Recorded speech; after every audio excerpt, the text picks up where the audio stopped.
Hello my dear students, ছায়া smart ক্লাসে তোমাদের সবাইকে স্বাগত। আমি কৌশিক স্যার তোমাদের সাথে বায়োলজি নিয়ে আলোচনা করব। আর আজকের এই স্মার্ট ক্লাসে আমরা আলোচনা করব ক্লাস 12 বায়োলজি সিলেবাসের চতুর্থ অধ্যায় জননগত স্বাস্থ্য বা রিপ্রোডাক্টিভ হেলথ এর একটা ভীষণ গুরুত্বপূর্ণ এবং কনসেপচুয়াল টপিক তোমরা দেখতে পাচ্ছ, অ্যামনিওসেন্টেসিস। অ্যামনিওসেন্টেসিস কি, কেন করা হয়, কিভাবেই বা করা হয়, সবটাই কি অ্যামনিওসেন্টেসিসের ভালো দিক রয়েছে নাকি তার কোনো অপব্যবহারও হয়, এই যাবতীয় তথ্য সম্পর্কে আজকের এই ক্লাসে আমরা জানতে চেষ্টা করব। আর অ্যামনিওসেন্টেসিসের সাথে এই ক্লাসের সাথে অবশ্যই তোমাদের সাথে রাখতে হবে ক্লাস 12 ছায়া জীববিদ্যা টেক্সট বুক এবং ক্লাস 12 ছায়া জীববিদ্যা শিক্ষক, এই বই দুটো। ফলে এই দুটো বই আর আজকের এই স্মার্ট ক্লাস সব কিছু মিলিয়ে তুমি নিজেকে করে তোলো অপ্রতিরোধ্য। প্রথমেই আমরা জানার চেষ্টা করব অ্যামনিওসেন্টেসিস এটা কি, আসলে কেনই বা করা হয়। যদি আমরা অ্যামনিওসেন্টেসিস কি এটার ব্যাখ্যা করতে চাই, দেখো শব্দটার দিকে একবার তাকাও। অ্যামনিওসেন্টেসিস শব্দটা দুটো শব্দ থেকে এসছে। অ্যামনিয়ন, যার অর্থ আমি লিখেছি ওয়াটার সেল, ব্যাখ্যা করব। কেন্টেসিস, যার অর্থ পিয়ার্সিং। ব্যাপারটা কি দেখো, আমরা থার্ড চ্যাপ্টার হিউম্যান রিপ্রোডাকশন পড়ার সময় জেনেছি যে মায়ের গর্ভে যখন ভ্রূণ বৃদ্ধি পেতে থাকে তখন সেই গর্ভস্থ ভ্রূণ এক্সট্রা এমব্রিওনিক মেমব্রেন দ্বারা আবৃত থাকে। 4টে এক্সট্রা এমব্রিওনিক মেমব্রেন থাকে, তার সব থেকে ভিতরেরটার নাম অ্যামনিয়ন পর্দা। আর সেই অ্যামনিয়ন পর্দার ভিতরে এই যে লিকুইড দেখছো, একটা তরল থাকে, তাকে আমরা বলি অ্যামনিওটিক তরল বা অ্যামনিওটিক ফ্লুইড। এই অ্যামনিওটিক ফ্লুইড যার মধ্যে গর্ভস্থ ভ্রূণ ভাসমান অবস্থায় থাকে, সেই অ্যামনিওটিক ফ্লুইড থেকে এই অ্যামনিয়ন শব্দটা নেওয়া হয়েছে। অ্যামনিয়ন পর্দাবেষ্টিত অ্যামনিওটিক ফ্লুইড যার মধ্যে গর্ভস্থ ভ্রূণ ভাসমান রয়েছে সেটাকে ওয়াটার সেল অর্থাৎ একটা জলীয় স্তর বা আবরণী হিসেবে আমরা ভাবছি।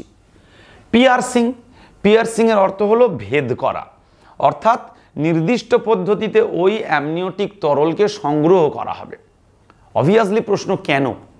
দেখো, প্রথমেই বলে রাখা ভালো, সুস্থ সন্তানের জন্ম ডেফিনেটলি সবার কাম্য। আমরা কেউই কখনো চাইবো না গর্ভস্থ কোনো ভ্রূণ কোনো রকম ত্রুটি বা অস্বাভাবিকতা নিয়ে ভূমিষ্ঠ হোক।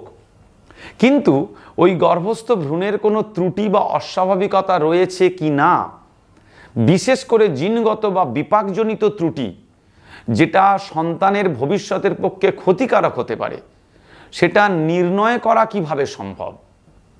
বিজ্ঞানের এই অগ্রগতির যুগে এমন কোনো কাজ নেই যেটা অসম্ভব হিসেবে আমরা ভাবতে পারি। ঠিক তেমনি একটা পদ্ধতি যেটা দিয়ে এই গর্ভস্থ ভ্রূণের কোনো ত্রুটি, বিশেষ করে ক্রোমোজোমীয় ত্রুটি এবং বিপাকজনিত ত্রুটি, সেগুলো নির্ধারণ করার বা জানার একটা পদ্ধতি, সেটাই হলো অ্যামনিওসেন্টেসিস। আর সেই পদ্ধতিটাতে অ্যামনিয়ন পর্দাবেষ্টিত তরল অ্যামনিওটিক ফ্লুইড সেটা গ্রহণ করে তার বিশ্লেষণ দ্বারাই প্রক্রিয়াটা সম্পন্ন করা হয়। সে কারণেই প্রক্রিয়াটার নাম দিয়েছি অ্যামনিওসেন্টেসিস। অর্থাৎ by piercing and collecting the amniotic fluid, analysis of that fluid, সেটাই হচ্ছে আমাদের অ্যামনিওসেন্টেসিস প্রসেস। ফলে ওয়াটার সেল অর্থাৎ অ্যামনিওটিক ফ্লুইডের সেল, সেটার বিশ্লেষণ দ্বারা আমরা একটা পদ্ধতির মাধ্যমে নির্ধারণ করতে চাইছি গর্ভস্থ ভ্রূণের কোনো ত্রুটি রয়েছে কি না। দেখো, অ্যামনিওটিক ফ্লুইড সংগ্রহ ও পরীক্ষা, this is exactly what you are going to do. এখন প্রশ্ন হচ্ছে, এই প্রসেসটা যে আমরা সম্পন্ন করব কাদের ক্ষেত্রে করা যেতে পারে? Anybody else? স্পেসিফিক্যালি সেফটির জন্য, নিরাপত্তার জন্য আমরা বলি, যদি গর্ভবতী মহিলার বয়স হয় 35 years or more than that, around 35, খুব বেশি বয়স্ক মহিলাদের ক্ষেত্রে এটা করাটা কখনো কখনো বিপজ্জনক হতে পারে। এখন প্রশ্ন হলো কতদিন পর্যন্ত করা যেতে পারে? দেখো, গর্ভাবস্থার 14 থেকে 16 সপ্তাহের মধ্যে, আমরা ট্রাইমেস্টারের হিসেব যদি করি সেক্ষেত্রে এটা মোর এফেক্টিভ। কতদিন পর্যন্ত করা যেতে পারে? 14 থেকে 16 সপ্তাহ। স্বাভাবিকভাবে মনে হবে কেন? বিকজ আমরা যে অ্যামনিওটিক ফ্লুইডটাকে কালেক্ট করব তার পরিমাণটা যাতে সাফিসিয়েন্ট থাকে, সেটাই যাতে গর্ভস্থ ভ্রূণের গঠনগত উপাদানগুলো সঠিক মাত্রায় উপস্থিত থাকে, সেই সময়কালটার জন্যই আমরা 14 to 16th উইক এটাকে পারফেক্ট হিসেবে ট্রিট করছি। এখন প্রশ্ন হলো এই অ্যামনিওটিক ফ্লুইডটা আসে কোত্থেকে? আমরা বলেছি অ্যামনিয়ন পর্দার ভিতরে থাকে, কিন্তু সেটার অরিজিন হয়, লুক অ্যাট দিস, মায়ের প্লাজমা থেকে। মায়ের প্লাজমা থেকে সৃষ্টি হয় এবং তার মধ্যে নানান কম্পোজিশন থাকে। You will be surprise to know ফিটাসের ইউরিনও কিন্তু ওর একটা অংশ হিসেবে থাকে, ওর একটা উপাদান হিসেবে থাকে। ফলে আমরা বলছি ওই অ্যামনিওটিক ফ্লুইডের যে কম্পোজিশন দেখব, সৃষ্টি হয় কোথা থেকে? মায়ের প্লাজমা থেকে। অন্যান্য উপাদানের মধ্যে একটা গুরুত্বপূর্ণ অংশ হিসেবে আমরা বলেছি ফিটাসের ইউরিন প্রেজেন্ট থাকে। এখন কতটা থেকে থাকে, যেটা আমরা একটু আগে বলছিলাম যে কেন এই সময়কালটা পারফেক্ট করা হয়। দেখো, গর্ভাবস্থার 10 থেকে 20 সপ্তাহের মধ্যে ভ্যারি করে surrounding 25 ml to 400 ml. So definitely sufficient amount of amniotic fluid must be present to collect the same. Clear or not? ফলে এই সপ্তাহের মধ্যে প্রায় ম্যাক্সিমাম 400 ml অ্যামনিওটিক ফ্লুইড থাকে। আমাদের টেস্টের জন্য দরকার 10 থেকে 20 ml, অ্যারাউন্ড দ্যাট ওয়ান। কি থাকতে পারে এক্স্যাক্ট উপাদান যদি আমরা বলি? কি, ডেফিনেটলি জল থাকবে, কিছু ইলেকট্রোলাইটস তড়িৎ বিশ্লেষ্য পদার্থ থাকবে, প্রোটিন থাকবে, কার্বোহাইড্রেট থাকবে, লিপিড থাকবে, ফসফোলিপিডও থাকবে। স্বাভাবিকভাবে আমরা যে উপাদানগুলোর কথা লিখেছি, লুক অ্যাট দিস ইউরিয়া, আমরা বলছিলাম ইউরিন অফ ফিটাস, ফলে সেক্ষেত্রে ইউরিয়াও থাকতে পারে। স্বাভাবিকভাবে একটা ফিটাসের গঠনগত উপাদানগুলো তার উপাদানে বিশ্লিষ্ট হয়ে এই অ্যামনিওটিক ফ্লুইডের মধ্যে উপস্থিত থাকে। সেখানে অবভিয়াসলি প্রোটিন থাকবে, কার্বোহাইড্রেট থাকবে, লিপিড থাকবে, ফসফোলিপিড থাকবে, এবং আমি বলছিলাম ফিটাসের ইউরিন, সেটা হিসাবে ইউরিয়াও উপস্থিত থাকে। ফলে এই সকল বস্তু দ্বারা গঠিত যে অ্যামনিওটিক ফ্লুইড, সেটাকে সংগ্রহ করব এবং আমরা জানার চেষ্টা করব যে ওই ফিটাসের অস্বাভাবিকতা রয়েছে কি না। এখন প্রশ্ন হলো এক্স্যাক্টলি কি, যদি আমরা বলি যে কোন কোন উদ্দেশ্যে আমরা প্রসেসটা সম্পন্ন করি, অবজেক্টিভ অফ অ্যামনিওসেন্টেসিস। দেখো, নানান অবজেক্টিভস রয়েছে। আমরা যদি একদম প্রথমেই বলি ক্রোমোজোমীয় ত্রুটিজনিত রোগ, ক্রোমোজোমাল ডিসঅর্ডার, তো আমরা নানান ক্রোমোজোমীয় ত্রুটির কথা এখানে জানবো। যদি সেগুলো থেকে থাকে, maybe that is fatal for the baby, সেটা অপত্যের জন্য ক্ষতিকারক হতে পারে। যেমন আমরা বলছি, দেখো, ডাউন সিনড্রোম, আমরা নিশ্চয়ই এগুলো সম্পর্কে জানবো পরবর্তী অধ্যায়ে আরও, যে ক্রোমোজোমগত ত্রুটি কত রকমের হতে পারে, কি কি তাদের সিমটমস হতে পারে, কোনগুলো জীবের পক্ষে আরও ক্ষতিকারক। তার মধ্যে একটা হলো, আমরা যদি বলি Down syndrome, Klinefelter syndrome, Turner syndrome, these are syndromes chromosomal disorder. কোনো ক্ষেত্রে ক্রোমোজোমের সংখ্যা বেশি, কোনো ক্ষেত্রে ক্রোমোজোমের সংখ্যা কম, কোথাও অটোজোমাল ক্রোমোজোমের ডিসঅর্ডার, কোথাও সেক্স ক্রোমোজোমাল ডিসঅর্ডার। এগুলো তোমরা পঞ্চম অধ্যায়ে ডিটেলস জানবে, প্রতিটি ডিসঅর্ডার সম্পর্কে তাদের ক্রোমোজোমীয় গঠন কি। ক্যারিওটাইপ শব্দটার সাথে পরিচিত হবে। আমরা অ্যামনিওটিক ফ্লুইড কালেক্ট করে আমরা প্রসেস পড়ব, অ্যানালিসিস করলে ওই কোষের মধ্যে নির্দিষ্ট ক্রোমোজোমের গঠন বিন্যাসটা জানতে পারবো, দ্যাট ইজ ক্যারিওটাইপ অ্যানালিসিস করতে পারবো। সেখান থেকে বুঝতে পারবো ওই ফিটাসের দেহে নির্দিষ্ট ক্রোমোজোমের সংখ্যা কম অথবা বেশি, কোন ক্রোমোজোম কম, কতগুলি কম, কোন ক্রোমোজোম বেশি, কতগুলি বেশি, তার ভিত্তিতে আমরা বিভিন্ন ডিসঅর্ডার সম্পর্কে আইডিয়া করতে পারবো। Down syndrome, Klinefelter or Turner, these are names of the scientist, যাদের নামে এগুলো করা হয়েছে। ক্লিয়ার? ফলে ক্রোমোজোমীয় ত্রুটি সম্পর্কে জানার একটা পদ্ধতি হলো অ্যামনিওসেন্টেসিস। যদি সেই ত্রুটিগুলো ওই ফিটাসের পক্ষে হার্মফুল হয়, so definitely doctors consultation is needed, এটা একটা উদ্দেশ্য। সেকেন্ড, আমরা যদি বলি বিপাকজনিত ত্রুটি, মেটাবলিক ডিসঅর্ডার, মেবি ওই বেবির দেহকোষের মধ্যে এমন কিছু বিপাকজাত পদার্থ উৎপন্ন হচ্ছে যেগুলো ওই ফিটাস বা বেবির পক্ষে ক্ষতিকর। সো ডেফিনেটলি কেন হচ্ছে, তার ভবিষ্যৎ পরিণাম কি হতে পারে, এই সম্পর্কে জানার একটা আগ্রহ থাকবে। সেটা কি জানা যেতে পারে? অবশ্যই। আমরা ওই অ্যামনিওটিক ফ্লুইডের মধ্যে যে সেল রয়েছে, সেই সেলকে কালচার করে ওই কোষ মধ্যে উপস্থিত উৎসেচক, তার অ্যানালিসিস যদি করি, তাহলে আমরা সেই উৎসেচকের কার্যবিধি সম্পর্কে আইডিয়া থাকলেই বোঝা যাবে পার্টিকুলার কোন মেটাবলিক সাবস্ট্যান্স তৈরি হচ্ছে, কতটা তৈরি হচ্ছে, whether that is harmful or not. যেমন আমরা এই ডিসকাশনের মাধ্যমে, ওই পদ্ধতির মাধ্যমে অ্যালবিনিজম, সিকেল সেল অ্যানিমিয়া, যেখানে আরবিসির গঠন কাস্তে আকৃতি হয়, হিমোগ্লোবিনের উৎপাদন ত্রুটিপূর্ণ হতে পারে, ফিনাইল কিটোনুরিয়া, একটা বড়সড় ডিসঅর্ডার, যেখানে মূত্রের সাথে ফিনাইল কিটোনুরিয়ার যে ডিসঅর্ডারের সিমটমসগুলো সেগুলো দেখা যাবে, মেলানিন সিনথেসিস ডিসঅর্ডার হবে। ফলে albinism, sickle cell anaemia, phenylketonuria, these all are metabolic disorder. সেগুলোও আমরা জানতে পারবো ওই ফিটাসের দেহকোষের অবস্থিত উৎসেচক বা অন্যান্য বস্তুর অ্যানালিসিসের মাধ্যমে। তাহলে একটা জানলাম ক্রোমোজোমাল ডিসঅর্ডার, সেকেন্ড আমরা জানলাম মেটাবলিক ডিসঅর্ডার। এই রোগগুলো ছাড়াও আরও আদার ডিজিজেস রয়েছে, যেমন অবভিয়াসলি ব্লাড গ্রুপ আমরা ডিটেক্ট করার জন্য ইউজ করতে পারি। জরায়ুর সংক্রমণ অর্থাৎ মায়ের বডিতে ইউটেরাসের কোনো ইনফেকশন রয়েছে কিনা, সেটা কতটা ফ্যাটাল সেটা জানতেও আমাদের সাহায্য করবে। আরও কতগুলো রোগ রেখেছি, cystic fibrosis, Edward syndrome. Look at this Edward syndrome, almost like this chromosomal disorder. Cystic fibrosis, এগুলো সব আরও বেশ কিছু রোগ, যে রোগগুলো দ্বারা আক্রান্ত হলে উড বি বেবি তার পক্ষে সেটা হার্মফুল হবে। ফলে ইট ইজ ডেফিনেটলি, যদি আমরা জানতে পারি যে ওই বেবির ক্ষেত্রে এই রোগগুলোর উপস্থিতি রয়েছে কিনা, আর যদি না থেকে থাকে তাহলে সুস্থ বেবি জন্ম নিচ্ছে কিনা, ডক্টরসের প্রেসক্রিপশন অনুযায়ী সেটা চলতে আমাদের সাহায্য করবে। That is the main objective. আমি যেটা বলছিলাম, সুস্থ অপত্যের জন্ম নিতে যে করণীয় কর্তব্যগুলো আমাদের উচিত, সেটার ডিটেক্ট করার জন্য অ্যামনিওসেন্টেসিস প্রসেসের এইগুলোই উদ্দেশ্য। ক্রোমোজোমাল ডিসঅর্ডার আছে কিনা, মেটাবলিক ডিসঅর্ডার আছে কিনা, আদার হার্মফুল কোনো ডিজিজে সাফার করছে কিনা। এখন প্রশ্ন হলো, how it would be done. আমরা যদি বলি এই প্রসেসটাকে আমরা কিভাবে করব, পদ্ধতি কি?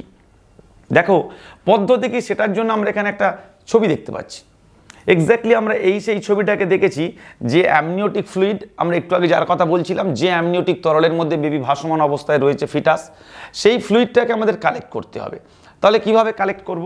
দেখো, একটা ইনজেকশনের মাধ্যমে, পিয়ার্সিং কথাটা আমরা বলেছি, exactly certain amount of amniotic fluid এই ইনজেকশনের সিরিঞ্জের মধ্যে আমরা কালেক্ট করছি।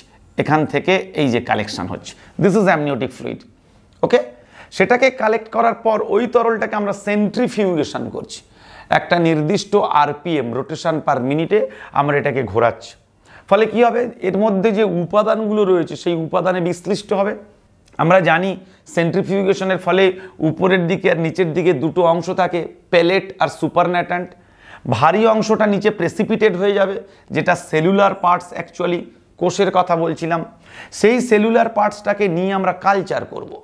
সেই সেলুলার পার্টস বা কোষীয় অংশটাকে নিয়ে কর্ষণ করব, এবং সেই কর্ষণ করার পর ওই কোষগুলোর অ্যানালিসিস, বিশ্লেষণ করা হবে, যার মধ্যে উপস্থিত উপাদান দেখে ডিসাইড করব মেটাবলিক ডিসঅর্ডারের গতি প্রকৃতি, বিপাকজনিত ত্রুটির গতি প্রকৃতি।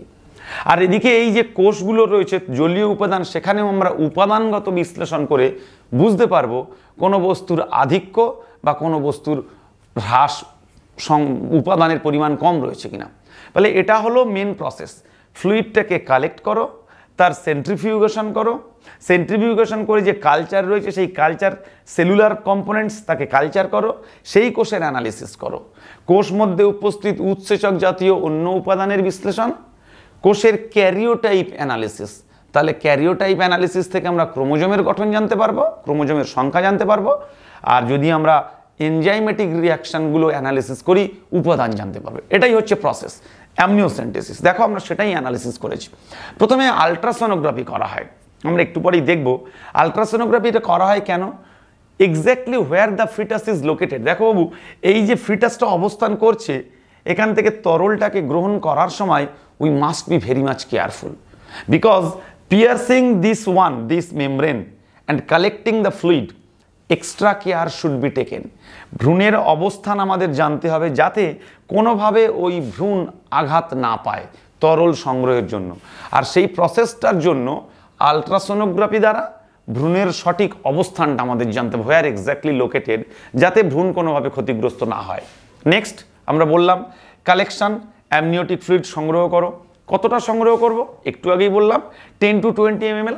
লুক অ্যাট দিস, একটা সিরিঞ্জের মধ্যে যতটা মোটামুটি আসবে। Perform centrifugation. সেন্ট্রিফিউগেশন কি আমরা দেখেছি, একটা নির্দিষ্ট রোটেশনে তাকে ঘোরাতে হবে, তাহলে তার উপাদানে বিশ্লিষ্ট হবে। দুটো পার্ট পাবো, একটা লিকুইড পার্ট পাবো তরল, সেই তরলের জৈব রাসায়নিক বিশ্লেষণ, অর্থাৎ তার কম্পোনেন্টসটার অ্যানালিসিস করব। আর সেকেন্ড পার্ট যে সেলুলার পার্টস পাবো, তাকে কালচার করব, কোষীয় অংশের কৃত্রিম কর্ষণ কালচার করব, এবং ক্রোমোজোম পর্যবেক্ষণ, ওই কোষগুলোর মধ্যে উপস্থিত ক্রোমোজোমের ক্যারিওটাইপ অ্যানালিসিস করব। ফলে একদিকে ক্যারিওটাইপ অ্যানালিসিস করলে ক্রোমোজোমগত ত্রুটি জানতে পারবো, আর আরেকদিকে যদি আমরা উপাদানের পরিমাণগুলো সম্পর্কে জানার চেষ্টা করি তাহলে বিপাকজনিত ত্রুটি সম্পর্কেও ধারণা হবে। So this is all about amniocentesis process. Amniocentesis করব আমরা ফিটাসের কোনো ডিফেক্ট আছে কিনা সেটা ডিটেক্ট করার জন্য। প্রসেসটা এই পদ্ধতিতে করা হয়। চলো এই প্রসেসটাকে আমরা একটা ভিডিওর সাহায্যে একটু বোঝার চেষ্টা করি। দেখো, মাতৃগর্ভে আমাদের ফিটাস সে বৃদ্ধি পাচ্ছে, ফলে মাতৃগর্ভে এই হলো সেই বৃদ্ধিপ্রাপ্ত ফিটাস, ভ্রূণ, অপত্য। অবশ্যই আমি বলেছিলাম যে এই ভাসমান অবস্থায় রয়েছে যে তরল, সেটাকে আমরা বলি অ্যামনিওটিক তরল বা অ্যামনিওটিক ফ্লুইড। অ্যামনিওটিক ফ্লুইড আর ফিটাস একটা থলির মধ্যে আবদ্ধ রয়েছে, অ্যামনিওটিক পর্দা, এই হলো সেই অ্যামনিওটিক পর্দা যার মধ্যে অ্যামনিওটিক তরল, সেখানে এই ফিটাস ভাসমান অবস্থায় রয়েছে। এখন আমাদের উদ্দেশ্য হবে এই তরলটাকে গ্রহণ করা। হ্যাঁ, উদ্দেশ্য অনেকটা, সেটা জানার জন্য আমরা এই আলট্রাসোনোগ্রাফি দ্বারা এক্স্যাক্ট বেবির পজিশনটাকে জানার চেষ্টা করছি, কোথায় অবস্থিত, আলট্রাসোনোগ্রাফি, যাতে সঠিকভাবে অবস্থান জানার পর একটা সিরিঞ্জের মাধ্যমে অ্যামনিওটিক ফ্লুইডটাকে কালেক্ট করতে পারি। আর এই ফিটাসের বডির সেল অ্যান্ড এটসেট্রা যাতে কোনোভাবে ক্ষতিগ্রস্ত না হয়, আলট্রাসোনোগ্রাফি দ্বারা জেনেছি এই পিয়ারসিং, এই যে সিরিঞ্জ দ্বারা সেই তরলটাকে গ্রহণ করা হচ্ছে। অ্যামনিওটিক ফ্লুইড এখন আমাদের এই সিরিঞ্জে অবস্থান করছে।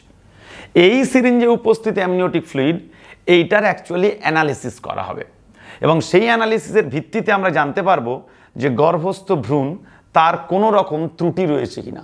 ফলে এটুকু তোমাদের ধারণা জন্মাচ্ছে যে অ্যামনিওটিক ফ্লুইডটা কোথায় অবস্থান করে, গর্ভস্থ ভ্রূণের মধ্যে, এবং সেখানে কিভাবে এই ফিটাসটা ফ্লোটিং কন্ডিশনে রয়েছে। আর আলট্রাসোনোগ্রাফি প্রসেস দ্বারা এই অ্যামনিওটিক পর্দা তার মধ্যে ভ্রূণের অবস্থানটা আমরা জানব, আর এই পর্দা ভেদ করে সিরিঞ্জ বা নিডল দিয়ে অ্যামনিওটিক ফ্লুইড কালেক্ট করব। ডেফিনেটলি আমাদের কেয়ারফুল হতে হবে। আলট্রাসোনোগ্রাফি মাস্ট, এটা আমাদের জানতে সাহায্য করবে exact location of the foetus. কেন? যাতে লোকেশনটা জানার পর আমরা যখন নিডল দিয়ে কালেক্ট করব ফ্লুইডটা, যাতে এই ফিটাসের কোনো রকম ক্ষতি না হয়। এটাই হলো এক্স্যাক্ট আমাদের process, amniocentesis. I think you got an idea exactly how this amniocentesis process is performed. চলো এই অ্যামনিওসেন্টেসিস প্রসেসটা যে আমরা জানবো, ডেফিনেটলি তার জন্য বেশ কিছু সতর্কতা অবলম্বন করতে হবে। ভালো দিক তো আমরা বুঝতেই পারছি, এক্স্যাক্টলি এর কি কোনো মিসইউজ রয়েছে? চলো একটু জেনে নিই আমরা সেটা। দেখো, অ্যামনিওসেন্টেসিস প্রসেসের উদ্দেশ্য যদি এক কথায় বলি, সুস্থ সন্তান জন্ম নিক, এটাই আমাদের সবার এক্সপেকটেশন। যাতে সন্তানের কোনো অস্বাভাবিকতা বা ত্রুটি না থাকে সেটা জানার জন্য একটা প্রিকশন। ফলে সুস্থ সন্তান জন্ম নেওয়ার জন্য যদি আমরা আগে থেকে একটু প্রিকশন হিসেবে একটা পদ্ধতির সাহায্য নিই, that is nothing but amniocentesis. But after that amniocentesis or during that amniocentesis কিছু কেয়ারফুল প্রিকশন নিতে হবে। যেমন অ্যামনিওসেন্টেসিস পদ্ধতির পরে কিছু সতর্কতা অবলম্বন করতে হবে। যদি বলি, প্রথম 2 থেকে 3 দিন কমপ্লিটলি মায়ের রেস্ট দরকার। Definitely after piercing and taking that amniotic fluid mother should take rest. দেখো, প্রথম 2-3 দিন সম্পূর্ণ বিশ্রাম। ওই সময় কিন্তু কোনো রকমভাবে এক্সারসাইজ করা যাবে না। স্ট্রেসফুল কোনো ফাংশন স্ট্রিক্টলি প্রহিবিটেড। দেখো, সেখানে আমরা বলেছি কষ্টকর ব্যায়াম করা চলবে না। অ্যান্ড অবভিয়াসলি একটা নিউট্রিয়েন্টস যাতে প্রপারলি সাপ্লাই থাকে ডায়েটে, পুষ্টিকর খাদ্য গ্রহণ, সেদিকেও নজর রাখতে হবে। ফলে এগুলো more less normal hygienic condition, but must be maintained definitely for the betterment of the baby. But sorry to say, definitely there are some good points, but আমরা তার কিছু মিসইউজ করে থাকি, অপব্যবহার। আমি যে বলছিলাম ক্যারিওটাইপ জানবো, ওই সেলের কালচার থেকে সেল নিয়ে তার অ্যানালিসিস করব ক্রোমোজোমের। ডেফিনেটলি আমরা অটোজোমের পাশাপাশি তার সেক্স ক্রোমোজোমের উপস্থিতি বা অনুপস্থিতি সম্পর্কেও ধারণা পাবো। যখনই সেক্স ক্রোমোজোমের কথা আসছে, তার মানে লিঙ্গ নির্ধারণ বা সেক্স ডিটারমাইন করাটা কোনো সমস্যাই নয়।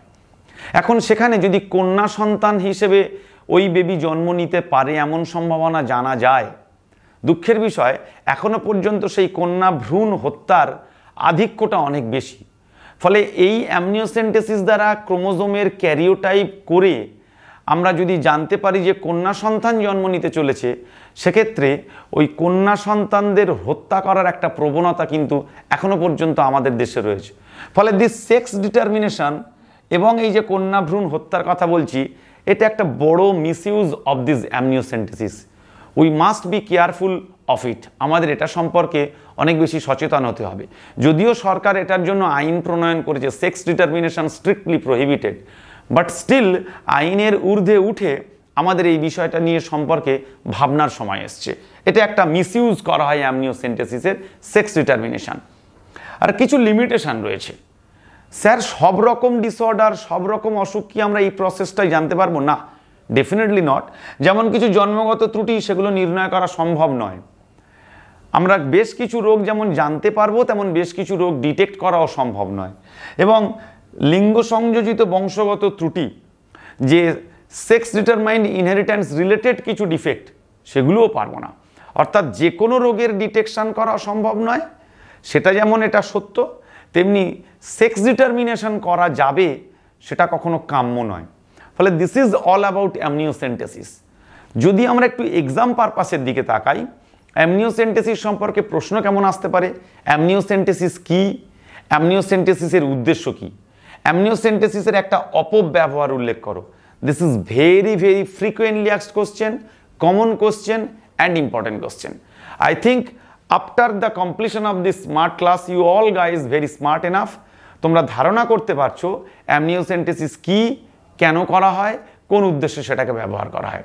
ফলে ডেফিনেটলি ক্লাসটা রিপিটেডলি ফলো করো, বইগুলো ফলো করো and make it exam ready. Thank you. Biology সম্পর্কিত এরকম আরও নতুন নতুন ভিডিওর জন্য ছায়া প্রকাশনীর ইউটিউব চ্যানেলটি সাবস্ক্রাইব করো। আর ভিডিওগুলো ভালো লেগে থাকলে লাইক করো আর শেয়ার করো। আর নতুন কোনো ভিডিওর নোটিফিকেশন সবার আগে পাওয়ার জন্য অবশ্যই বেল আইকনটা প্রেস করো।